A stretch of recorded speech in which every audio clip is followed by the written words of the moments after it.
দিলীপ ঘোষ, এই কর্মী সভা নিয়ে দিলীপ ঘোষ বলছেন যে দলের কর্মীদের মনোবল ও পশ্চিমবঙ্গের ভোটারদের মনোবল চাঙ্গা করতে এই সভা। সারা পশ্চিমবঙ্গ দেখবে কিভাবে ভোট করতে হয় ও জিততে হয়। শুনুন। পশ্চিমবাংলায় নমিনেশন হয়ে গেছে, এবারে প্রার্থী ঘোষণা হয়ে গেছে, প্রচার জোর কদম হবে। গতকাল আমরা খড়গপুরে বিশাল শোভাযাত্রা করে নমিনেশন দিয়েছি। সর্বভারতীয় নেতারাও আসছেন, মুখ্যমন্ত্রীরা আসছেন, মাননীয় প্রধানমন্ত্রী এবার নেতৃত্ব দেবেন, তিনি আসছেন। সারা পশ্চিমবাংলা দেখবে এবারে ভোট কী করে করতে হয়, কী করে জিততে হয়। তা করার দরকার এখানে মনোবল বাড়াবার জন্য। মমতা ব্যানার্জি এখনও ভয় দেখাচ্ছেন লোকেদেরকে, বিজেপিকে চ্যালেঞ্জ করছেন, এখানে নির্বাচন কমিশন থেকে আদালত তাদেরকেও চ্যালেঞ্জ করছেন।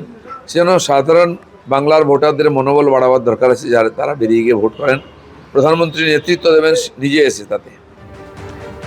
আজ দুপুর 2টো নাগাদ প্রধানমন্ত্রী নরেন্দ্র মোদী তিনি আসবেন কোচবিহারের এই রাসমেলা মাঠে, তিনি সভা করবেন।